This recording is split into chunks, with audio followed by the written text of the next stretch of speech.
Grabe guys, no? So, i-mind nyo na itong mga blessings. Mamamanifest nyo itong mga blessings sa buhay nyo.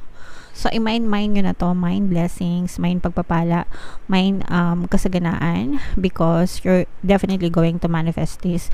Ibig sabihin guys, makakita kayo ng mga evidences sa inyong physical reality, sa inyong 3D, na talagang super blessed kayo. Kaya nga sabi ko sa inyo guys, mag-shift kayo from complaining to gratitude. Imbes na magreklamo kayo, i-shift nyo siya sa pagpapasalamat. Salamat sa mga blessings, salamat sa mga biyaya, salamat kasi may sahod pa ako, salamat kasi sumisweldo pa, tawag dito, nakakain pa kami ng pamilya ko, salamat malakas pa ako, malusog pa ako. Lahat ng pwede nyong ipagpasalamat on a daily basis, do it mga kapiksi.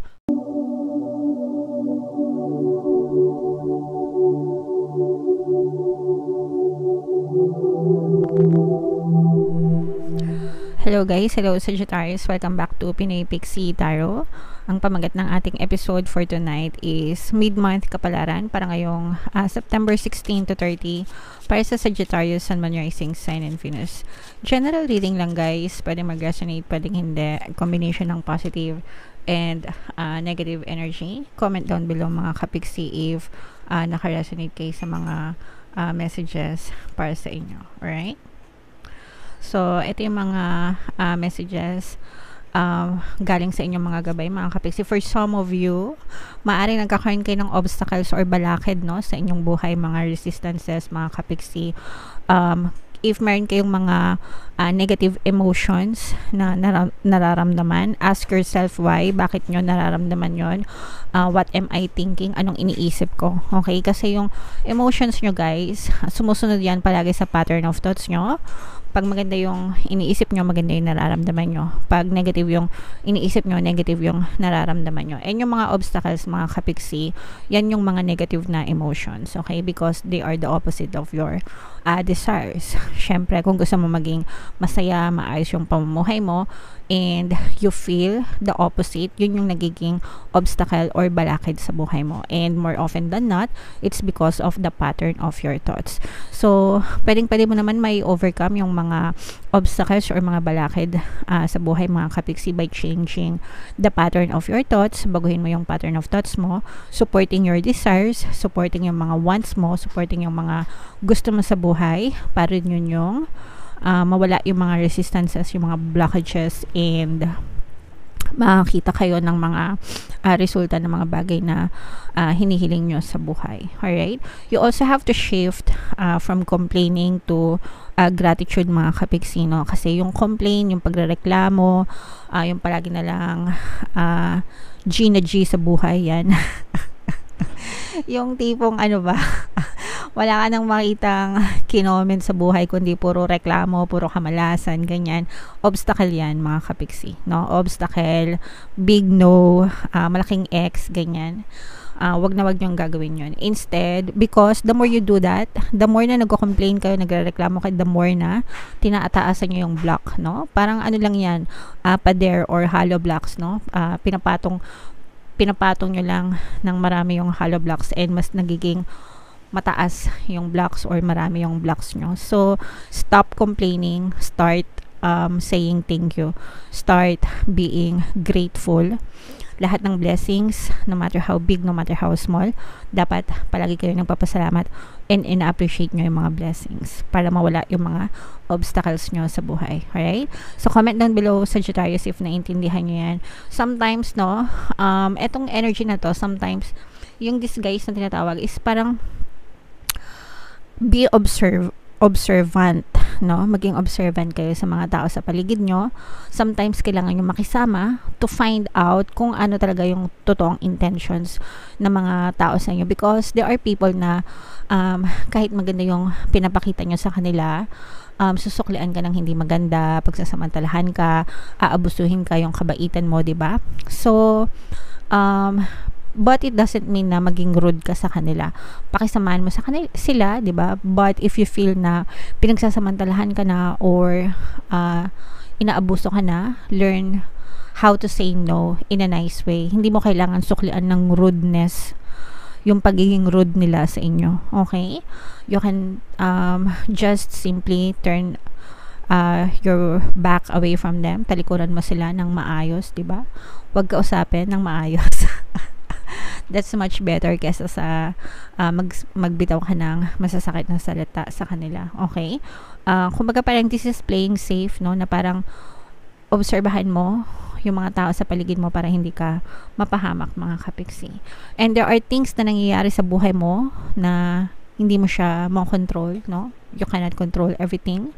You just have to accept na nangyari yun. Accept the fact na nangyari yun. But again guys, nothing is permanent, especially pagka negative, no? Nangyari na, tapos na, it's over. Still, there are lessons to be learned from those experiences. So, magpasalamat ka doon sa mga lessons na yun na natutunan mo, because that will make you a better person, become a better version of yourself, diba? And mas matalino, mas wise, mas mature, mas strong, independent in the future, magagamit mo siya. So, yeah. Super nice, super ganda ng messages sa inyo, Sagittarius. Sana naintindihan nyo and sana magsilbing gabay siya for you. Comment down below if naka-resonate kayo dyan sa mga messages na yan. So, ngayon naman, Sagittarius, tingnan natin yung additional na mensahe sa inyo or mga ganap, no? Ngayong September 16 to 30. Hanapin ko yung energy ng Sagittarius, guys, habang sinashuffle ko to. Panoorin nyo muna tong video natin regarding sa ating paano mag-manifest ng abundance video course.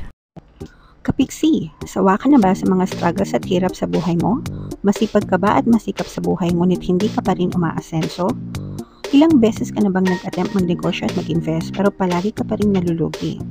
Sa pagkakataon na ito ay maaaring may subconscious beliefs ka na nagiging balakid sa iyong pag-unlad at pagyaman. Introducing, paano mag-manifest ng abundance video course. Dito ay matututunan mong ma-overcome ang mga balakid mo para tuluyan ka ng umunlad, umasenso, sumagana, maging matagumpay, successful at maswerte sa iyong kabuhayan, pera, trabaho, negosyo, salapi at kaperahan ng bonggang-bongga. Dali, mag-send na ng email sa pinoypixitaro@gmail.com at simulan na ang iyong pagyaman ngayon. Alright, so mag-avail ka na ng course, Kapiksi. Sobrang ganda talaga niyan. And magbibigay din ako ng 1 free pampaswerte subliminal sa lahat na mag-avail ng course until September 31, guys. So, mag-avail na kayo. And meron din tayong email coaching, guys, no? Manifest your desires using the law of attraction. If meron kayong mga specific na gusto nyong i-manifest, pwedeng love and relationship, pwedeng money or career, mga Kapiksi, pwede kayong magpabook ng email coaching session with me. Mag-send lang kayo ng email sa pinoypixitaro@gmail.com. So, Sagittarius, kayo in-represent ng Queen of Wands. Lumabas din yung masculine energy ng Sagittarius or another fire sign, Aries, Leo, Sagittarius. For some of you, you may be dealing with another fire sign sa buhay nyo. Grabe, guys, no? So, i-mind nyo na itong mga blessings. Mamamanifest nyo itong mga blessings sa buhay nyo. So, i-mind nyo na to, mind blessings, mind pagpapala, mind kasaganaan, because you're definitely going to manifest this. Ibig sabihin, guys, makakita kayo ng mga evidences sa inyong physical reality, sa inyong 3D, na talagang super blessed kayo. Kaya nga sabi ko sa inyo, guys, mag-shift kayo from complaining to gratitude. Imbes na magreklamo kayo, i-shift nyo siya sa pagpapasalamat. Salamat sa mga blessings, salamat sa mga biyaya, salamat kasi may sahod pa ako, salamat kasi sumisweldo pa, tawag dito, nakakain pa kami ng pamilya ko, salamat, malakas pa ako, malusog pa ako. Lahat ng pwede nyong ipagpasalamat on a daily basis, do it, mga Kapiksi. No matter how big, no matter how small, always appreciate the blessings. The more you do that, guys, the more na mas marami pang more blessings pa. So, comment nyo na to, mine, more blessings, yeah. Para ayan, oh, kasing-kasing nararamdaman nyo ba? Ang daming kasing-kasing sa energy nyo, diba? Kaya nga sabi ko sa inyo, maraming blessings yung maaari nyong ma-experience, guys, ngayong September 16 to 30. Yung iba sa inyo, feeling ko magte-travel para makapagbakasyon, makapagpahinga. Guys, kasi yung iba sa inyo sobrang sipag, no? Parang yung iba sa inyo parang feeling ko kulang-kulang sa tulog, pero maganda pa rin, pogi pa rin. Kasi nagbi-build talaga kayo ng wealth nyo, no? You're focused on building your wealth, mga kapiksi, building your assets, ganyan. Pinapalakas nyo talaga yung inyong pangkabuhayan showcase para talagang maging handa kayo or maging prepare kayo para sa future, or just, live the lifestyle that you want, or live the lifestyle that you enjoy, mga kapiksi. And yung iba sa inyo, guys, parang ang daming opportunities, parang sa sobrang sipag nyo, yung iba parang namimiss nyo na yung ibang opportunities, pero marami pa rin, no? Very receptive yan. Pag sinabing receptive, guys, ready to receive, no? And parang inaalaw nyo lang something to happen in your life, no? Dahil sa sobrang kasipagan yung mga kapiksi. So, ipagpatuloy nyo lang yan, guys. And definitely, makikita nyo rin yung tamang timpla, tamang formula, yon.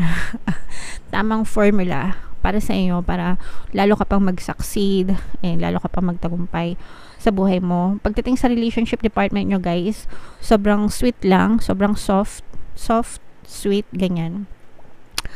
Magaan lang, constant communication, ganyan.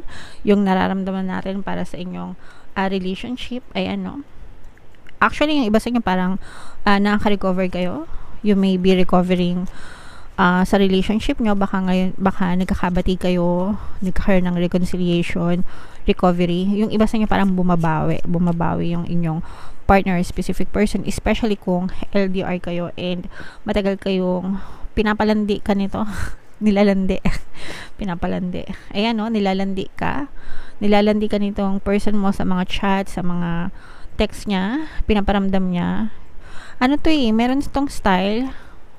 Merong style tong person mo, parang minsan, palagi siyang nagte-text, tas minsan, hindi siya magpaparamdam, para ma-miss mo siya. Tapos, kapag nag-text ka, ganyan, nag-emo, lalambingin ka ng person mo, ganyan.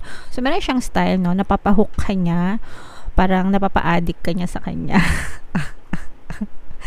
Okay, so, pero, sobrang ganda ng energy niyo pagdating sa love life, mga kapiksi, constant communication, and if ever man na nagkaroon din kayo ng mga trouble, syempre, hindi naman iiwasan yung hindi pagkakaunawaan, di ba?